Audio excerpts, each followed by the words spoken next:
El sol apenas comenzaba a asomarse por el horizonte cuando Michael Sullivan despertó. Era una rutina que había mantenido durante 3 décadas. Levantarse con las primeras luces del amanecer, preparar un café intenso y observar las condiciones del mar desde la terraza de su casa en Byron Bay. A sus 45 años, Michael era una institución en la comunidad surfista local. Su cuerpo, curtido por el sol y moldeado por las olas, mantenía la vitalidad de un hombre 10 años menor, aunque las arrugas alrededor de sus ojos contaban la historia de innumerables días bajo el sol australiano. Esta mañana, sin embargo, algo era diferente. El mar tenía un matiz rojizo que se extendía como una mancha de tinta en el agua cristalina. Michael había visto este fenómeno antes: marea roja, un florecimiento de algas microscópicas que teñían el océano de tonos cobrizos. Tomó un sorbo de su café y entrecerró los ojos, evaluando las condiciones con la experiencia de un veterano. Su teléfono vibró. Era un mensaje en el grupo de WhatsApp de los surfistas locales. Alerta de marea roja en toda la bahía. Las autoridades recomiendan no entrar al agua. Repito, no entrar al agua. Michael resopló. Durante años había surfeado en condiciones que harían temblar a los novatos. Tormentas, corrientes traicioneras, aguas heladas. Nada lo había detenido. Una marea roja era ciertamente desagradable. Las toxinas podían causar irritación en la piel y los ojos, pero nada que no pudiera manejar. Escroleó por las noticias locales en su teléfono mientras terminaba su café. El Departamento de Medio Ambiente había emitido un comunicado oficial advirtiendo sobre la presencia de una proliferación masiva de algas nocivas en las costas de Byron Bay. Además de los riesgos para la salud humana, decía el comunicado, estas condiciones pueden alterar el comportamiento de la fauna marina local. Se recomienda extrema precaución. Michael dejó el teléfono en la mesa. Las olas se veían perfectas. Sets consistentes de 2 metros, con viento offshore que formaba tubos cristalinos. Era demasiado tentador. Además, él conocía el océano mejor que cualquier burócrata sentado en una oficina. Solo un par de horas, murmuró para sí mismo mientras se dirigía al garaje donde guardaba su colección de tablas. Seleccionó una de sus favoritas, una thruster de 6'2", perfecta para las condiciones de esa mañana. Pintada en azul y blanco, con una raya roja en el centro, era una extensión de su propio cuerpo después de años de uso. Cargó la tabla en su vieja camioneta Toyota y condujo los pocos kilómetros que separaban su casa de The Pass, su punto de surf favorito en Byron Bay. Normalmente, el estacionamiento estaría lleno a esta hora, con decenas de surfistas ansiosos por capturar las primeras olas del día. Hoy, sin embargo, estaba prácticamente vacío. Solo 2 vehículos además del suyo. Al bajar de la camioneta, el olor característico de la marea roja invadió sus fosas nasales. Una mezcla de sal marina y algo orgánico en descomposición. No era agradable, pero tampoco insoportable. Mientras se ponía el traje de neopreno, vio a un guardacostas acercándose. Era Nathan Parker, un joven con quien había compartido algunas sesiones de surf en el pasado. «Mike, supongo que has visto las alertas», dijo Nathan con tono oficial pero amistoso. «Buenos días a ti también, Nate», respondió Michael sonriendo mientras ajustaba el velcro de su traje. «No es broma, amigo. Esta marea roja es de las peores que hemos visto en años. Hay reportes de peces muertos apareciendo en la orilla más al norte. He surfeado en peores condiciones». Michael se encogió de hombros. «Solo estaré un par de horas». Nathan suspiró, reconociendo la determinación en los ojos del surfista veterano. «No puedo prohibírtelo legalmente, pero oficialmente tengo que desaconsejarlo». Hizo una pausa. «Y no oficialmente, como alguien que te respeta. Ten mucho cuidado, Mike. Algo no se siente bien hoy». Michael asintió, apreciando la preocupación genuina. «Siempre alerta, Nate. Si veo algo raro, saldré inmediatamente». Nathan no parecía convencido, pero conocía lo suficiente a Michael como para saber que no cambiaría de opinión. «Al menos no estás solo. Hay 2 más igual de cabezas duras que tú», señaló hacia la playa, donde dos figuras con tablas de surf se dirigían al agua. Jake Wilson y su hijo también ignoraron mis advertencias. Michael reconoció a Jake, otro veterano del surf local, y a su hijo adolescente, Tom. Se despidió de Nathan con un gesto y caminó hacia la playa, su tabla bajo el brazo. Al llegar a la orilla, el verdadero alcance de la marea roja se hizo evidente. El agua, normalmente de un turquesa cristalino, exhibía un tono rojizo oxidado que se extendía hasta donde alcanzaba la vista. Pequeñas olas rompían en la orilla, dejando una espuma rosácea en la arena. Jake estaba ayudando a su hijo a encerar su tabla cuando Michael se acercó. «Sullivan, viejo loco», saludó Jake. «Parece que somos los únicos que no nos asustamos por un poco de color en el agua». «Las olas están demasiado buenas para dejarlas pasar», respondió Michael, observando los perfectos sets, que rompían a unos 100 metros de la orilla. «¿Cómo va, Tom?», saludó al adolescente. «Bien, señor Sullivan», respondió el chico, visiblemente emocionado por surfear olas de calidad con tan poca gente en el agua. Los tres entraron al agua casi simultáneamente.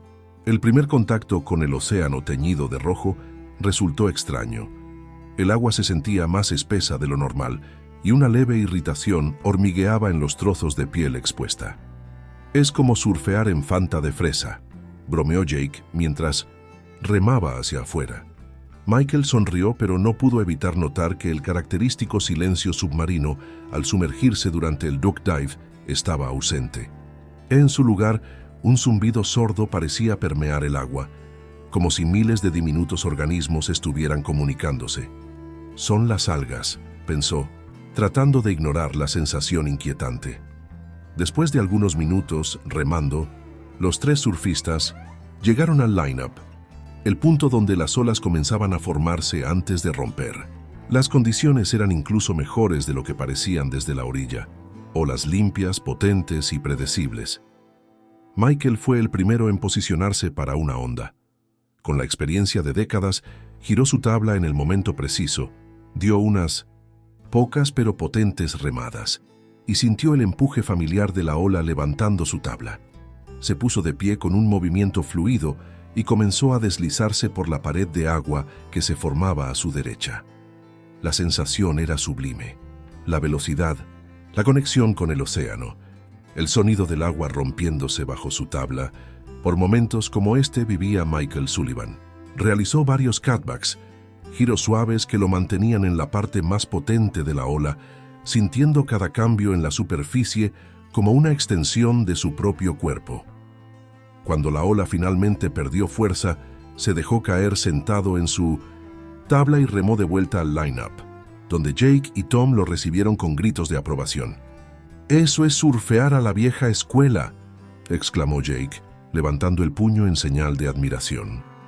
Durante la siguiente hora los tres turnaron las olas, cada uno disfrutando de varias bajadas excelentes. A pesar del color inquietante del agua y la leve irritación en la piel, que iba en aumento, la sesión estaba resultando memorable. Michael casi había olvidado las advertencias de Nathan. Fue durante una pausa entre sets cuando notó algo peculiar. A unos 50 metros de donde ellos esperaban, el agua pareció agitarse de manera anormal. No era una ola formándose, era más como un remolino sutil que perturbaba la superficie. «¿Vieron eso?», preguntó señalando hacia el disturbio. Jake entrecerró los ojos tratando de ver mejor contra el reflejo del sol. «Probablemente un banco de peces. Esta agua roja los vuelve locos», respondió, aunque no sonaba completamente convencido. Tom, por su parte, parecía más interesado en la próxima serie de olas que se aproximaba. «Ahí viene un set grande», exclamó el adolescente. Los tres se prepararon posicionándose para interceptar las olas entrantes. Jake tomó la primera, realizando una maniobra espectacular en el labio de la ola antes de desaparecer en un pequeño tubo. Tom atrapó la PIM segunda, mostrando un estilo impresionante para alguien de su edad. Michael esperó pacientemente, sabiendo por experiencia que en un set de olas, a menudo la tercera o cuarta era la mejor. Cuando vio formarse lo que parecía ser la ola perfecta, comenzó a remar con determinación. Fue en ese momento crítico, justo cuando estaba a punto de ponerse de pie en su tabla, cuando todo cambió. Primero sintió una vibración inusual en el agua, como si algo grande se moviera debajo de él. Antes de que pudiera procesar lo que estaba ocurriendo, vio una sombra masiva pasar directamente debajo de su tabla. No era un banco de peces, era algo mucho más grande y se movía con propósito. El instinto de supervivencia se activó inmediatamente. Michael sabía que debía mantener la calma. En sus décadas en el océano, había tenido algunos encuentros distantes con tiburones, generalmente inofensivos. Los tiburones rara vez atacaban a los humanos intencionalmente. Solían confundirlos con focas u otros mamíferos marinos. Lo mejor era no entrar en pánico y... Su tren de pensamiento se interrumpió abruptamente cuando la ola lo levantó, desestabilizándolo. En un raro error para un surfista de su experiencia, perdió el equilibrio y cayó al agua. El tiempo pareció ralentizarse mientras su cuerpo atravesaba la superficie. La caída no fue dramática. En circunstancias normales, simplemente habría emergido, recuperado su tabla y continuado. Pero en el instante en que su cuerpo tocó el agua rojiza, Michael supo que algo estaba terriblemente mal. Bajo la superficie, el zumbido que había notado antes era ahora ensordecedor, una cacofonía alienígena que desorientaba los sentidos. Y a través de la neblina roja del agua, vio la forma. Masiva, muscular, implacable. Un tiburón toro, de al menos 3 metros, de longitud, girando hacia él con una velocidad aterradora. Michael intentó alcanzar la superficie, pataleando frenéticamente hacia donde creía que estaba su tabla. Logró emerger y tomar una bocanada desesperada de aire, viendo su tabla a unos metros de distancia. Jake y Tom estaban más lejos, ajenos al peligro que acechaba. «¡Tiburón!», alcanzó a gritar antes de sentir un impacto devastador en su pierna derecha. El dolor fue instantáneo y abrumador, como 1000 cuchillos candentes perforando simultáneamente su carne. La fuerza del impacto lo sumergió nuevamente, y bajo el agua pudo ver claramente al depredador. No era un ataque exploratorio. El tiburón toro había mordido con toda su fuerza y ahora sacudía violentamente la cabeza, un comportamiento diseñado por la evolución para arrancar trozos de carne. La adrenalina disparó en el sistema de Michael, activando una respuesta primitiva de lucha. Recordando lo que había aprendido sobre ataques de tiburones, dirigió su puño hacia el ojo del animal, golpeando con toda la fuerza que pudo reunir. El impacto pareció sorprender al tiburón lo suficiente como para que aflojara ligeramente su mordida. Michael aprovechó el momento para liberarse y nadar desesperadamente hacia la superficie. Cuando su cabeza rompió el agua, el aire nunca había sabido tan dulce. Vio a Jake remando frenéticamente hacia él, el pánico escrito en todo su rostro. Tom permanecía más atrás, paralizado por el miedo. ¡Ayuda!, gritó Michael, manteniendo desesperadamente la cabeza fuera del agua mientras sentía que su pierna derecha apenas respondía. No se atrevió a mirar hacia abajo para evaluar el daño. Podía sentir que el agua a su alrededor se estaba volviendo más oscura, la sangre mezclándose con el rojo de las algas. Esto no era bueno. La sangre atraería aún más al depredador. Jake llegó a su lado y con una fuerza nacida del pánico, ayudó a Michael a subir a su tabla. ¡Agárrate!, gritó Jake mientras comenzaba a remar hacia la orilla, arrastrando la tabla de Michael con él. Fue entonces cuando sintieron la segunda embestida. El tiburón, ahora en un frenesí alimenticio activado por la sangre, golpeó la tabla de Minnow Center Jake desde abajo, enviando a ambos hombres nuevamente al agua. Michael sintió la presencia del animal nuevamente, circundándolos. A través del agua teñida, pudo ver la silueta masiva del tiburón toro, ahora nadando en círculos cada vez más estrechos alrededor de ellos. El comportamiento clásico de caza. Jake logró alcanzar su tabla nuevamente y ayudó a Michael a sujetarse. «Tom, ve a la orilla y busca ayuda», gritó Jake a su hijo, quien finalmente reaccionó y comenzó a remar frenéticamente hacia la playa. El tiburón atacó nuevamente, esta vez dirigiéndose hacia Jake.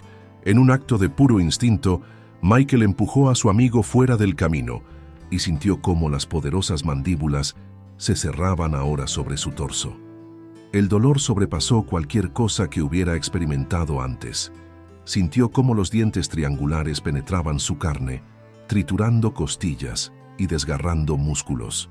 Un grito primitivo escapó de su garganta, un sonido que apenas reconoció como propio. Jake, recuperando el equilibrio, tomó la punta afilada de su tabla rota por el impacto y en un acto de desesperada valentía, la clavó con todas sus fuerzas, en lo que esperaba fuera el ojo o las branquias del tiburón.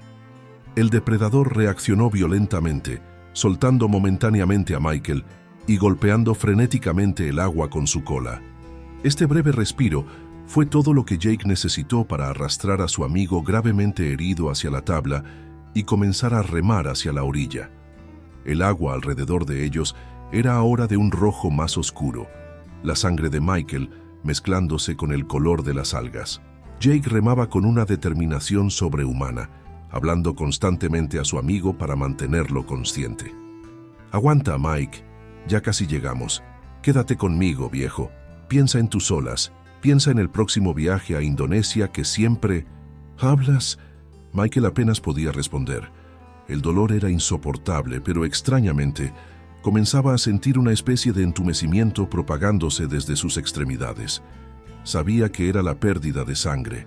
En la distancia podía ver figuras moviéndose frenéticamente en la playa. Tom había llegado y aparentemente había dado la alarma. Mientras Jake continuaba su desesperada carrera hacia la orilla, Michael miró sobre su hombro. A unos 20 metros detrás de ellos, pudo ver la aleta dorsal del tiburón toro, cortando el agua en su dirección. El depredador no había terminado. «Jake, viene», logró murmurar. Jake no necesitó mirar atrás. Podía sentir la vibración en el agua, el instinto primitivo que advertía de un depredador acercándose. Redoblando sus esfuerzos, remó con una fuerza que no sabía que poseía. Estaban a unos 50 metros de la orilla cuando el tiburón los alcanzó. Esta vez, sin embargo, algo inesperado ocurrió. En lugar de atacarlos directamente, el enorme pez pareció dudar, nadando en círculos a su alrededor. Era como si estuviera evaluando si valía la pena perseguir a su presa hasta aguas cada vez más superficiales. Aprovechando esta indecisión, Jake logró acercarse aún más a la orilla. A unos 30 metros de la playa, vio a Nathan y otros 2 guardacostas entrando al agua con una tabla de rescate. «¡Ayuda! Está gravemente herido», gritó Jake con lo que le quedaba de voz. Los guardacostas llegaron rápidamente a su lado y con movimientos precisos nacidos del entrenamiento, transfirieron a Michael a la tabla de rescate. Uno de ellos inmediatamente comenzó a aplicar presión sobre las heridas más severas, mientras los otros 2 remaban rápidamente hacia la orilla. Jake, exhausto más allá de lo que creía posible, apenas tuvo fuerzas para seguirlos. Mientras remaba los últimos metros, miró hacia atrás una vez más. En la distancia, vio la aleta dorsal del tiburón toro hundiéndose lentamente en las aguas rojizas, como si finalmente hubiera decidido que la presa no valía el riesgo. El depredador volvía a las profundidades del océano, dejando tras de sí una estela de devastación. En la playa, un equipo médico ya esperaba. Tom había llamado a emergencias y una ambulancia estaba estacionada lo más cerca posible de la orilla. Los paramédicos trabajaban frenéticamente mientras transferían a Michael de la tabla de rescate a una camilla. Jake se desplomó en la arena, el agotamiento finalmente reclamándolo. Vio a su hijo corriendo hacia él, lágrimas mezclándose con el agua de mar en su joven rostro. Lo abrazó con fuerza, ambos temblando por la experiencia traumática que acababan de vivir. Nathan se acercó, su expresión una mezcla de alivio y profunda preocupación. «La ambulancia lo llevará al hospital de Tweed Heads», informó. Han perdido el pulso 2 veces, pero lograron estabilizarlo. Es grave, Jake». Jake asintió, incapaz de formar palabras. No necesitaba que le dijeran lo obvio. Había visto las heridas, Había visto la cantidad de sangre que Michael había perdido. Las posibilidades no parecían buenas. Mientras los paramédicos cargaban rápidamente a Michael en la ambulancia, Jake notó algo que lo perseguiría durante mucho tiempo después. A pesar del dolor inimaginable y la pérdida de sangre, Michael Sullivan, el viejo lobo de mar, tenía los ojos abiertos y por un breve momento pareció conectar con la mirada de Jake. No había acusación en esos ojos, solo una especie de aceptación resignada. Luego las puertas de la ambulancia se cerraron y el vehículo partió a toda velocidad, sirenas aullando en la pacífica mañana de Byron Bay.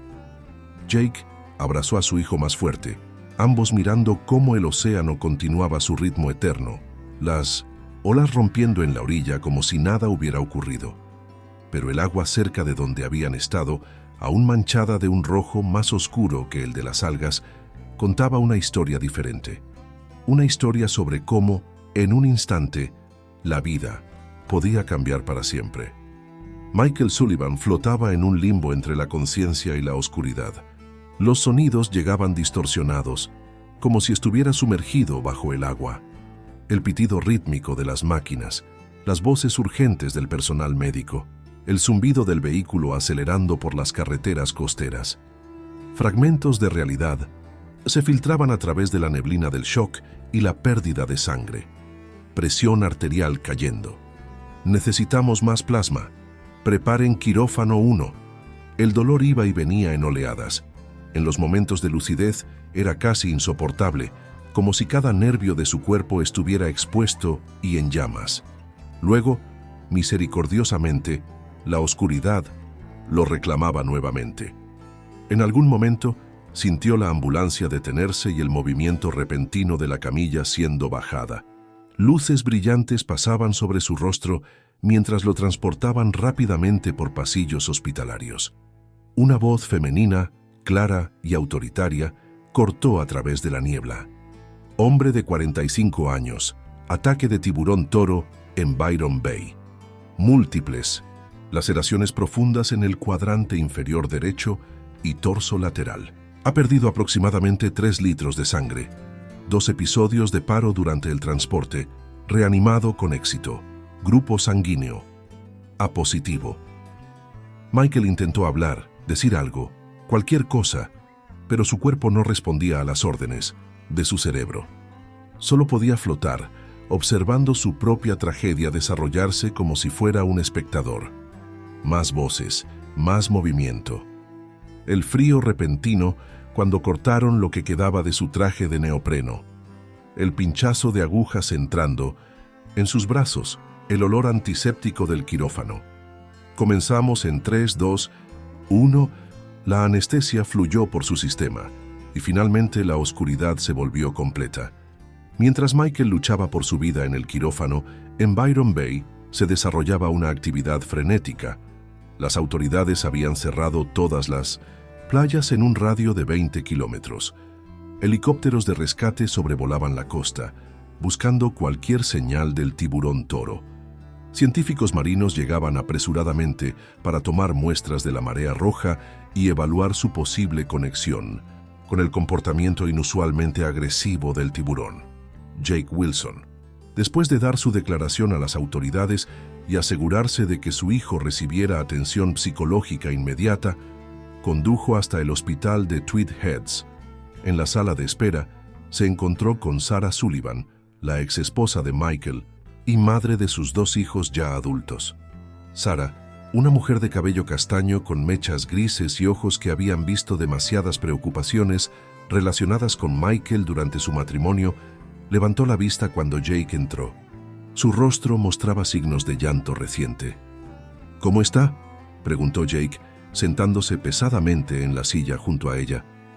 En cirugía, respondió Sarah, su voz apenas un susurro. Han pasado 4 horas y todavía no tenemos noticias. Jake asintió, el agotamiento y la culpa pesando sobre él como una losa de concreto. Debería haberlo escuchado, Sarah. Nathan nos advirtió. Las alertas estaban por todas partes. Su voz se quebró. Yo también llevé a Tom allí. Podría haber sido él. Sarah colocó una mano sobre la de Jake. Mike siempre hizo lo que quiso, desde que lo conocí hace 30 años. Nadie podría haberlo detenido. Hizo una pausa. Además, según lo que me dijeron los paramédicos, tú lo salvaste. De no ser por ti, ni siquiera habría llegado al hospital. Jake quería creer en esas palabras, pero el recuerdo de las heridas de Michael, la cantidad de sangre, la mirada en sus ojos cuando las puertas de la ambulancia se cerraron, no podía deshacerse de la sensación de que había traído a su amigo a un final prematuro. Ambos se sentaron en silencio, el tiempo arrastrándose con la lentitud peculiar de las salas de espera hospitalarias. Eventualmente, se les unieron los hijos de Michael, Emma de 24 años y Ryan de 21, ambos con los ojos enrojecidos y las expresiones tensas por la preocupación. Fue casi al anochecer cuando un cirujano apareció en la puerta de la sala de espera. El doctor Rahul Patel, jefe de cirugía traumatológica, tenía la apariencia de alguien que había librado una batalla extenuante. Sus ojos cansados recorrieron la habitación hasta encontrar a la familia de Michael. «¿Familia Sullivan?», preguntó, acercándose a ellos. Los cuatro se pusieron de pie instantáneamente, preparándose para lo peor. «Está vivo», comenzó el doctor Patel, y un suspiro colectivo de alivio llenó el aire. «Pero debo ser honesto. Sus heridas son extremadamente graves. El tiburón causó daños significativos en su pierna derecha, casi seccionando la arteria femoral. También sufrió traumatismos severos en el torso lateral, con múltiples costillas fracturadas, laceración parcial del hígado y perforación del pulmón derecho». Sara se llevó una mano a la boca, conteniendo un sollozo. «Hemos logrado estabilizarlo y reparar la mayoría del daño», continuó el cirujano. Sin embargo, hizo una pausa, escogiendo cuidadosamente sus palabras. «No pudimos salvar la parte inferior de su pierna derecha. La combinación de daño tisular y vascular era demasiado extensa. Realizamos una amputación por debajo de la rodilla».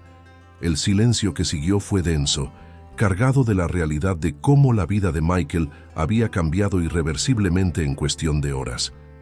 «¿Va a recuperarse?», preguntó Ryan, su voz apenas audible. «Su padre es sorprendentemente fuerte», respondió el doctor Patel con una pequeña sonrisa de admiración profesional. «Sobrevivió a una pérdida de sangre que habría sido fatal para muchos y su corazón demostró una resistencia notable durante la cirugía. Sin embargo, las próximas 48 horas serán críticas. Está en cuidados intensivos y lo mantendremos sedado para facilitar la recuperación inicial». «¿Cuándo podremos verlo?», preguntó Emma, apretando la mano de su madre. «Pueden verlo brevemente, uno a la vez, dentro de 1 hora aproximadamente. Un enfermero vendrá a buscarlos cuando esté listo». El doctor Patel hizo una pausa. «Debo advertirles que estará conectado a múltiples máquinas y su apariencia puede resultar impactante, pero les aseguro que está recibiendo la mejor atención posible». Después de responder algunas preguntas más y dar instrucciones sobre los procedimientos hospitalarios, el doctor Patel se retiró, dejando a la familia y a Jake procesando la nueva realidad. Jake se levantó sintiéndose como un intruso en el dolor familiar. «Debería irme, dejarlos en privado», murmuró. Sara negó con la cabeza. «Quédate, Jake. Mike te consideraba uno de sus mejores amigos. Deberías estar aquí». Jake asintió agradecido, aunque la culpa seguía carcomiendo sus entrañas. Mientras se sentaba nuevamente, su teléfono vibró. Era un mensaje de su esposa confirmando que Tom estaba bien, aunque visiblemente sacudido por los eventos del día. Mientras tanto, a 80 kilómetros de distancia en las aguas frente a Byron Bay, un equipo de biólogos marinos tomaba muestras del agua teñida de rojo. La concentración de la marea roja comenzaba a disminuir, naturalmente, pero el daño ya estaba hecho. Análisis preliminares mostraban niveles excepcionalmente altos de neurotoxinas, producidas por las algas, sustancias conocidas por afectar el comportamiento de varias especies marinas, incluidos los escualos. En aguas más profundas, invisible, desde la superficie, El tiburón toro que había atacado a Michael continuaba su migración. Su comportamiento había vuelto a la normalidad una vez que se alejó de las aguas contaminadas por la marea roja. No había malicia en su ataque, ni pensamiento consciente. Solo el instinto primitivo de un depredador apex, temporalmente alterado por sustancias tóxicas en su entorno. Para el tiburón, los eventos del día no eran más que otro momento en su existencia ancestral, mientras se deslizaba silenciosamente hacia las profundidades del Océano Pacífico, ajeno al caos que había desatado en el mundo humano. Los días siguientes fueron una montaña rusa de emociones para todos los involucrados. Michael permaneció en cuidados intensivos, luchando contra infecciones secundarias que amenazaban con complicar su ya precaria recuperación. Los médicos mantuvieron un optimismo cauteloso, impresionados por la resistencia física del surfista. Sarah prácticamente se mudó al hospital, durmiendo en una incómoda silla junto a la cama de su exmarido. A pesar de haberse divorciado, hace 5 años, el vínculo entre ellos nunca se había roto completamente. Emma y Ryan alternaban turnos, asegurándose de que siempre hubiera un familiar presente. Jake visitaba diariamente, trayendo noticias del mundo exterior que Michael no podía ver. El ataque había generado una atención mediática considerable, no solo en Australia, sino internacionalmente. Periodistas acampaban fuera del hospital, ansiosos por conseguir actualizaciones sobre el estado de Michael o entrevistas con testigos del ataque. Fue durante una de estas visitas, una semana después del incidente, cuando Michael finalmente recuperó plena conciencia. Jake estaba solo en la habitación. Sarah había ido a casa brevemente para ducharse y cambiarse de ropa. Jake notó un cambio en la respiración de Michael y levantó la vista de la revista que estaba hojeando distraídamente. Los ojos de su amigo estaban abiertos, desorientados al principio, pero gradualmente enfocándose en la habitación y finalmente en Jake. «Hey, viejo lobo», dijo Jake suavemente, presionando el botón para llamar a la enfermera. «Bienvenido. De vuelta». Michael intentó hablar, pero su garganta, irritada por la intubación prolongada que había tenido durante los días anteriores, solo produjo un sonido áspero. Jake rápidamente le ofreció agua con una pajita. Después de unos sorbos, Michael lo intentó nuevamente. «¿Qué pasó?» Su voz era apenas audible. Jake dudó. Los médicos habían advertido sobre el impacto psicológico de despertar y descubrir la amputación. Habían sugerido que un profesional estuviera presente. «Tuviste un accidente en el agua, ¿recuerdas?», respondió finalmente, optando por un enfoque gradual.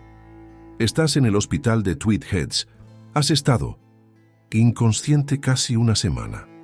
Los ojos de Michael se cerraron brevemente, como si estuviera accediendo a una memoria distante. Cuando volvió a abrirlos había una nueva claridad en ellos. «Tiburón», dijo simplemente. «Agua roja». Jake asintió, aliviado de que la memoria estuviera intacta. «Sí, amigo, un tiburón toro, bastante grande, te atacó después de que caíste de la tabla». Michael hizo un intento de moverse y una expresión de dolor cruzó su rostro. Luego, como si acabara de registrar algo crucial, su mirada se dirigió hacia abajo, hacia su cuerpo cubierto por sábanas hospitalarias. «Jake», su voz ahora tenía un tono de urgencia, «¿qué tan mal estoy?». En ese momento, una enfermera entró rápidamente a la habitación seguida por el doctor Patel. El médico, viendo que Michael estaba consciente, sonrió ampliamente. «Señor Sullivan, es un verdadero placer verlo despierto. Soy el doctor Patel, el cirujano principal que lo ha estado atendiendo». Mientras el médico y la enfermera realizaban evaluaciones rápidas de sus signos vitales y estado neurológico, Michael mantuvo su mirada fija en Jake, aún esperando una respuesta a su pregunta. El doctor Patel, notando la tensión, intervino con la suavidad de alguien acostumbrado a dar noticias difíciles. «Señor Sullivan, sufrió heridas muy graves en el ataque. Tuvimos que realizar varias cirugías para salvar su vida». Hizo una pausa, asegurándose de que Michael estaba procesando la información. Entre los daños había una lesión severa en su pierna derecha. A pesar de nuestros mejores esfuerzos, tuvimos que amputar por debajo de la rodilla. Michael no reaccionó inmediatamente. Su mirada se dirigió nuevamente hacia abajo, hacia el contorno de su cuerpo bajo las sábanas. Con un movimiento lento y deliberado, levantó la sábana con su mano izquierda. Lo que vio fue un vendaje voluminoso que cubría lo que quedaba de su pierna derecha, terminando abruptamente por debajo de la rodilla. Donde debería haber estado el resto de su pierna, solo había un espacio vacío. Jake contuvo la respiración, esperando una reacción de crisis, lágrimas, ira, negación, cualquiera de las respuestas que los médicos habían advertido que podrían ocurrir. En cambio, tras un largo momento de silencio, Michael dejó caer la sábana y miró al doctor Patel. «Estoy vivo», dijo simplemente. El médico asintió, algo sorprendido por la calma. «Sí, señor Sullivan, y debo decir que es bastante milagroso dado la gravedad de sus heridas y la cantidad de sangre que perdió». «Gracias», respondió Michael, «por salvarme». Luego miró a Jake y por primera vez desde que despertó, una pequeña sonrisa apareció en su rostro demacrado. «Y a ti, idiota temerario, me salvaste allá afuera, ¿verdad?» Jake, tomado por sorpresa por esta reacción, solo pudo asentir, las emociones formando un nudo en su garganta. «Sarah y los chicos están aquí», logró decir finalmente. «Han estado turnándose para acompañarte». La mención de su familia pareció tener un efecto profundo en Michael. Por primera vez, lágrimas aparecieron en sus ojos. «¿Están bien? ¿Tom está bien?» «Todos están bien», aseguró Jake. «Tom está procesando lo que vio, pero es un chico fuerte. Tiene a su padre». El doctor Patel, después de completar su evaluación, informó que llamaría a un psicólogo especializado en trauma y pérdida de extremidades para hablar con Michael. También explicó que en los próximos días vendrían especialistas en rehabilitación y prótesis para discutir los siguientes pasos. Cuando el médico y la enfermera salieron, Jake se acercó más a la cama. «Mike, yo lo siento mucho. Debimos haber escuchado las advertencias. Michael levantó una mano interrumpiéndolo. «No, Jake, yo tomé mi decisión. Tú tomaste la tuya. El océano toma las suyas». Hizo una pausa, su voz debilitándose. «Siempre supe que algo así podía pasar. Cualquiera que pasa su vida en el agua lo sabe». Jake no estaba convencido, pero antes de que pudiera responder, Michael continuó. «¿Sabes lo primero que pensé cuando me desperté? Casi que nunca volveré a surfear». Michael miró hacia la ventana donde se podía ver un trozo de cielo azul. «Ese fue mi primer pensamiento. No que casi muero, no que perdí parte de mi pierna, sino que nunca volvería a sentir una ola bajo mis pies». Jake no supo qué responder a eso. El silencio se extendió entre ellos durante unos momentos. «Y luego», continuó Michael, «recordé algo que me dijo un viejo surfista hawaiano hace años. El océano está en tu sangre, no en tus piernas». En ese momento pensé que era una de esas tonterías espirituales que les gusta decir a los hawaianos. Una pequeña risa escapó de sus labios, seguida de una mueca de dolor por el esfuerzo en sus costillas dañadas. «Ahora no estoy tan seguro». Las semanas siguientes fueron un torbellino de actividad médica. Michael progresó de cuidados intensivos a una habitación regular, comenzó terapia física y se reunió con especialistas en prótesis. Su recuperación física sorprendió a los médicos. Su condición atlética previa al ataque resultó ser una ventaja significativa. La recuperación psicológica, sin embargo, demostró ser un camino más complicado.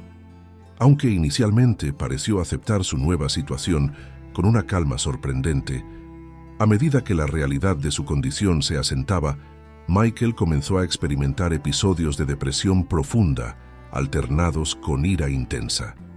El doctor Marcus Chen, el psicólogo especializado en trauma que trabajaba con Michael, explicó a la familia que este tipo de respuesta era completamente normal y parte del proceso de duelo por la pérdida de una extremidad. está experimentando no solo la pérdida física de una parte de su cuerpo, sino también la pérdida de su identidad como surfista, algo que ha definido su vida durante décadas, explicó el Dr. Chen durante una sesión familiar. Es importante que todos entiendan que su camino hacia la aceptación no será lineal. Habrá días buenos y días muy difíciles. Mientras tanto, la noticia del ataque había generado respuestas de la comunidad surfista global. Cientos de cartas, mensajes en redes sociales y correos electrónicos llegaron de surfistas de todo el mundo, desde aficionados hasta profesionales de renombre. Muchos compartían sus propias historias de recuperación de lesiones graves o encuentros con tiburones. Un mes después del ataque, llegó una visita especial. Bethany Hamilton, la famosa surfista hawaiana que perdió su brazo en un ataque de tiburón cuando era adolescente y luego regresó a la competición profesional, estaba en Australia para un evento y se desvió para visitar a Michael. Su conversación, que duró varias horas, marcó un punto de inflexión. Cuando Sarah regresó a la habitación después de darles privacidad, encontró a Michael sonriendo genuinamente por primera vez desde el ataque. «Me mostró videos», dijo Michael cuando Sarah preguntó sobre la visita. No solo de ella surfeando con un brazo, que es absolutamente increíble, sino de otros amputados que han vuelto al agua. Hay un tipo en California que perdió ambas piernas y sigue surfeando tubos en Pipeline. Sarah notó un brillo en sus ojos que había estado ausente durante semanas. «¿Entonces estás pensando en volver a surfear?», preguntó cautelosamente. Michael miró por la ventana, hacia el océano distante que apenas se podía vislumbrar desde su habitación. «No lo sé», respondió honestamente. «Parte de mí quiere intentarlo, demostrar que puedo. Otra parte está», hizo una pausa buscando la palabra correcta, aterrorizada. Era la primera vez que admitía abiertamente su miedo, un paso importante según el Dr. Chen. «Cada vez que cierro los ojos lo veo», continuó Michael, su voz más suave. «El agua roja, la sombra bajo mi tabla, la sensación de sus dientes». Sarah tomó su mano, ofreciendo apoyo silencioso mientras él expresaba los terrores que lo habían estado acosando durante semanas. «Bethany dijo que también tuvo pesadillas», añadió después de un momento. «Dijo que nunca desaparecen completamente, pero que eventualmente dejan de definirte. Que un día te despiertas y lo primero que piensas no es en el ataque, sino en qué olas podrían estar rompiendo hoy». 2 meses después del ataque, Michael finalmente recibió el alta hospitalaria. Para entonces, ya estaba aprendiendo a usar una prótesis básica y podía moverse con ayuda de muletas. Los médicos estaban optimistas sobre su capacidad para eventualmente usar prótesis más avanzadas, diseñadas específicamente para actividades atléticas. Su regreso a Byron Bay fue un evento comunitario. Amigos, vecinos y compañeros surfistas organizaron una pequeña celebración de bienvenida en su casa. Las paredes estaban decoradas con mensajes de apoyo y fotografías de Michael en sus mejores momentos, surfeando olas en todo el mundo. Jake y Tom estaban allí, por supuesto. El adolescente había estado recibiendo terapia para procesar lo que había presenciado, y aunque todavía tenía momentos difíciles, estaba manejando el trauma sorprendentemente bien. Durante la pequeña fiesta, Nathan Parker, el guardacostas que había advertido a Michael aquella fatídica mañana, se acercó con un sobre en la mano. «Pensé que querrías ver esto», dijo entregándole el documento. «Es el informe oficial del incidente». Michael abrió el sobre y sacó varias páginas. Era el informe detallado del Departamento de Parques Nacionales y Vida Silvestre de Nueva Gales del Sur sobre el ataque. Comenzó a leer. Informe de incidente. Ataque de tiburón. Fecha: 15 de febrero de 2023. Ubicación: The Pass, Byron Bay, Neswater. Hora aproximada: 07:15 AM. Víctima: Sullivan, Michael James. Masculino, 45 años, residente local, surfista experimentado. Descripción del incidente. El sujeto entró al agua aproximadamente a las 07:00 AM, a pesar de las advertencias oficiales sobre condiciones peligrosas debido a una proliferación de algas nocivas, marea roja, en la zona. Según testigos, el sujeto fue atacado por un tiburón toro, Carcharinus leucas, de aproximadamente 3.5 metros de longitud tras caer de su tabla de surf. El ataque inicial se dirigió a la extremidad inferior derecha, seguido de un segundo ataque al torso lateral. El sujeto fue rescatado por otro surfista presente en el agua, Wilson Jake, quien logró repeler al tiburón y transportar a la víctima a la orilla con asistencia del personal de salvavidas en servicio. Conclusiones preliminares. Análisis. De las muestras de agua tomadas inmediatamente después del incidente, confirman concentraciones excepcionalmente altas de dinoflagelados del género Carenia, productores de brevetoxina. Investigaciones previas han documentado alteraciones comportamentales en varias especies marinas, incluidos escualos, expuestas a estas neurotoxinas. El patrón de ataque exhibido por el tiburón fue inusualmente agresivo y persistente, consistente con posible influencia neurotóxica. Los científicos marinos consultados sugieren que la combinación de visibilidad reducida en el agua teñida y posibles efectos neurotóxicos en el tiburón pueden haber contribuido significativamente al incidente. Recomendaciones. Reforzar. Protocolos de cierre de playas durante proliferaciones de algas nocivas. Desarrollar sistemas de monitoreo más efectivos para alertar sobre concentraciones peligrosas de neurotoxinas. Implementar campañas educativas sobre los riesgos específicos asociados con la práctica de deportes acuáticos durante mareas rojas. Firma: Dr. Elisa Watkins, Departamento de Parques Nacionales y Vida Silvestre de Nessipur División de Ecología Marina. Michael terminó de leer el informe y se lo pasó a Sarah, quien estaba sentada a su lado. Así que fue la marea roja, dijo finalmente. El tiburón estaba drogado, básicamente. Nathan asintió. Las toxinas afectan su sistema nervioso, los vuelve erráticos, más agresivos, combinado con la poca visibilidad en el agua teñida. Dejó la frase sin terminar, el significado claro para todos. Michael asintió lentamente procesando esta información. De alguna manera, saber que el ataque había sido resultado de una conjunción excepcional de factores ambientales y no simplemente mala suerte, ofrecía un extraño consuelo. ¿Han vuelto a ver al tiburón?, preguntó. No en Byron Bay, respondió Nathan. Hubo un avistamiento que podría coincidir con la descripción unos 200 kilómetros al norte, cerca de Gold Coast, una semana después. Pero no ha habido más ataques. La fiesta continuó, y gradualmente los invitados comenzaron a marcharse. Al anochecer solo quedaban Sarah, Emma, Ryan y Jake. Tom se había ido más temprano, todavía visiblemente incómodo con las conversaciones centradas en el ataque. Michael, cansado pero satisfecho por estar finalmente en casa, se sentó en la terraza que daba al océano.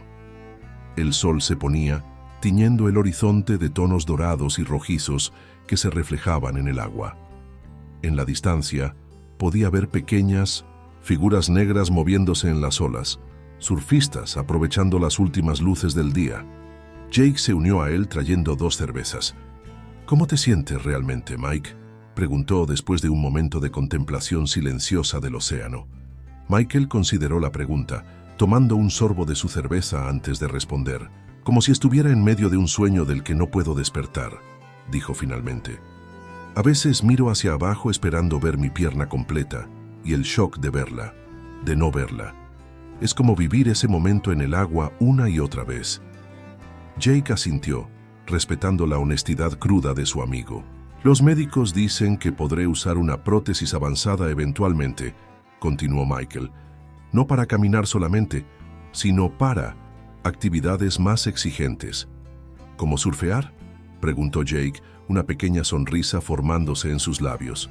Michael miró hacia el océano, donde las olas seguían rompiendo como lo habían hecho durante milenios, indiferentes a las tragedias y triunfos humanos. No lo sé, Jake. Parte de mí siente que tengo que hacerlo, que si no vuelvo a entrar, entonces realmente habré perdido. No solo una pierna, sino, hizo un gesto vago hacia el horizonte, todo eso, todo lo que ha significado para mí durante toda mi vida. Pero otra parte. Jake dejó la frase sin terminar, intuyendo a dónde iba. Otra parte está aterrorizada, completó Michael. No puedo cerrar los ojos sin verlo. No puedo escuchar el sonido de las olas sin sentir esos dientes. Ambos quedaron en silencio, contemplando el crepúsculo y las siluetas de los últimos surfistas del día. «Sabes», dijo finalmente Jake, «cualquiera que sea tu decisión, estaremos aquí. Si quieres volver al agua, te ayudaremos a hacerlo, y si decides que ese capítulo de tu vida ha terminado, también estará bien».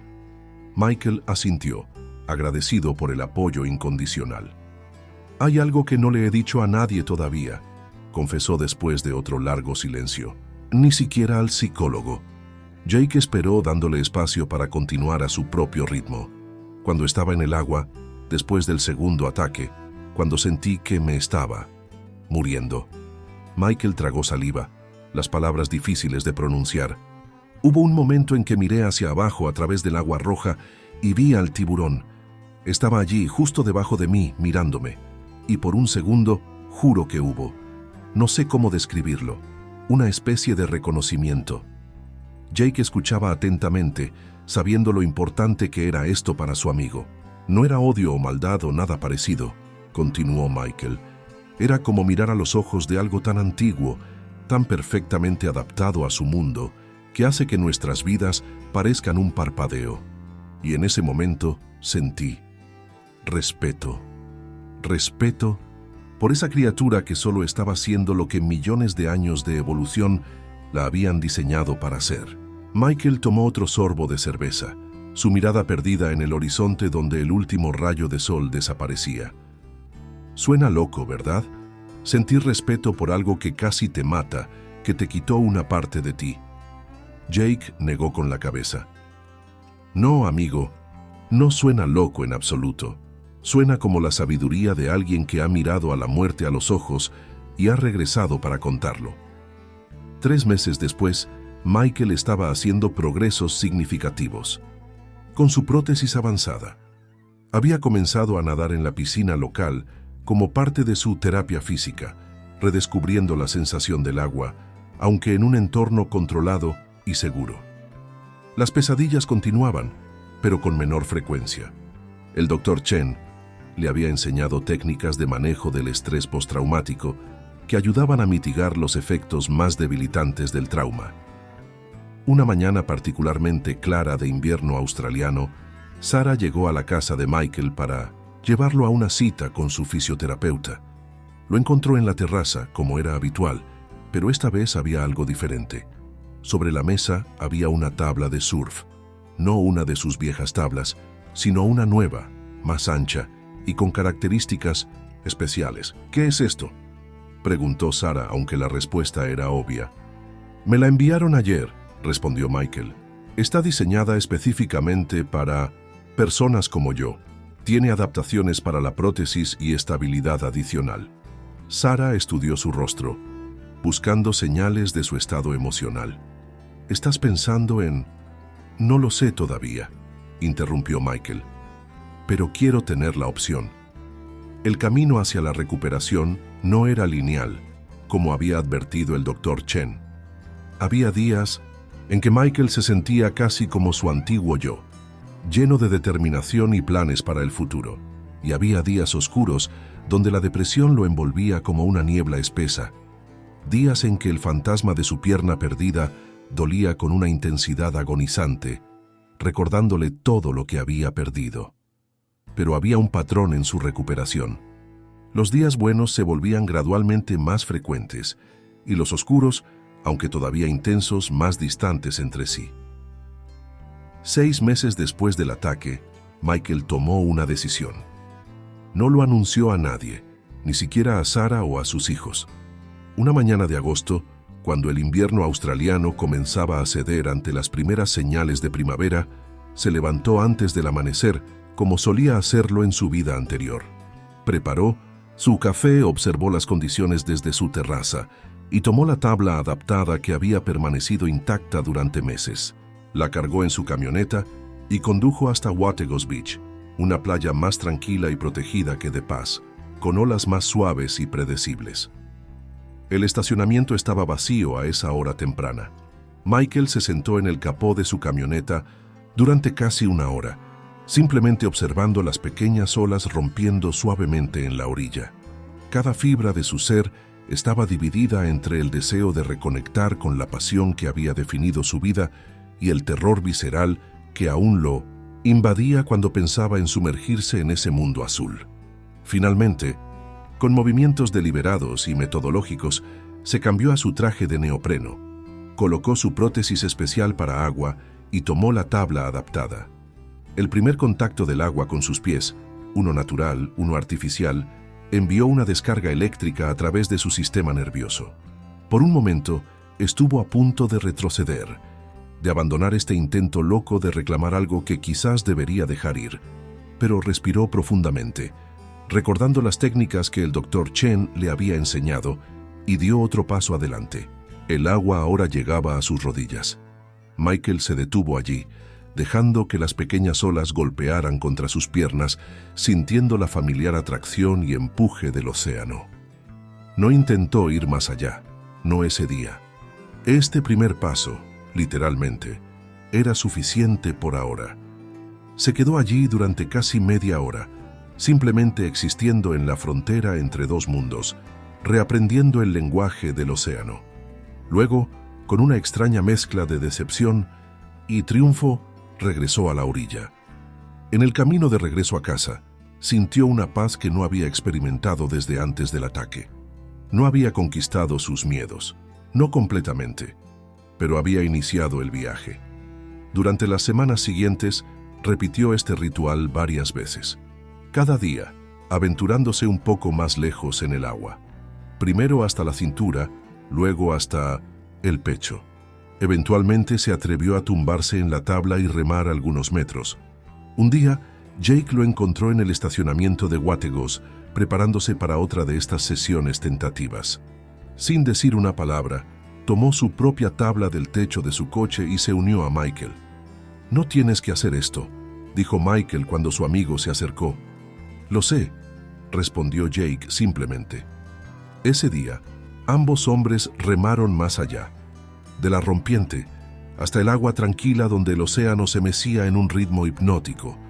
No intentaron tomar olas, simplemente se sentaron en sus tablas, contemplando el horizonte y ocasionalmente intercambiando palabras. Desde aquel día, Jake se convirtió en un compañero constante en estas expediciones cada vez más audaces. Poco a poco, otros surfistas locales comenzaron a unirse, primero en pequeños números, luego en grupos más grandes, formando un círculo protector alrededor de Michael mientras reclamaba su lugar en el agua. Un año después del ataque, Michael finalmente se puso de pie en una tabla de surf nuevamente. Era una ola pequeña, apenas digna de mención para alguien de su experiencia anterior, pero el sentimiento de deslizarse sobre el agua, de sentir la energía del océano propulsándolo hacia adelante, era tan poderoso como siempre. Al término de esa primera sesión completa de surf, Michael se sentó en la arena, observando cómo el sol comenzaba a ponerse. Jake se sentó a su lado respetando el momento íntimo. «No es lo mismo», dijo finalmente Michael. «No», concordó Jake, «no podría serlo». «Pero es algo», continuó Michael, una pequeña sonrisa formándose en sus labios. «Es suficiente, Eli». Su océano continuaba su ritmo eterno frente a ellos, indiferente a las tragedias y triunfos humanos. En algún lugar en sus profundidades, quizás aún nadaba el tiburón toro que había cambiado la vida de Michael para siempre. No como un villano de pesadilla, sino como una fuerza de la naturaleza, tan esencial para el equilibrio del océano como las mareas y las corrientes. Michael Sullivan nunca volvería a ser el mismo. Las cicatrices físicas y psicológicas del ataque lo acompañarían por el resto de su vida. Las pesadillas, aunque menos frecuentes, nunca desaparecerían por completo. El dolor fantasma de su pierna perdida lo despertaría en noches oscuras y tormentosas. Pero había encontrado un camino de regreso, no a su vida anterior, sino a una nueva existencia donde el miedo y la gratitud, la pérdida y el descubrimiento coexistían en un equilibrio precario. Como las olas que tanto amaba, su vida ahora era un constante flujo y reflujo entre el trauma del pasado y la esperanza del futuro. Y cuando entraba al agua, sintiendo la tabla bajo su cuerpo, viendo una ola formarse en el horizonte, por un momento, fugaz pero perfecto, todo lo demás desaparecía. Solo existían el surfista y el océano, unidos en una danza que trascendía la tragedia y celebraba la persistencia tenaz de la vida misma.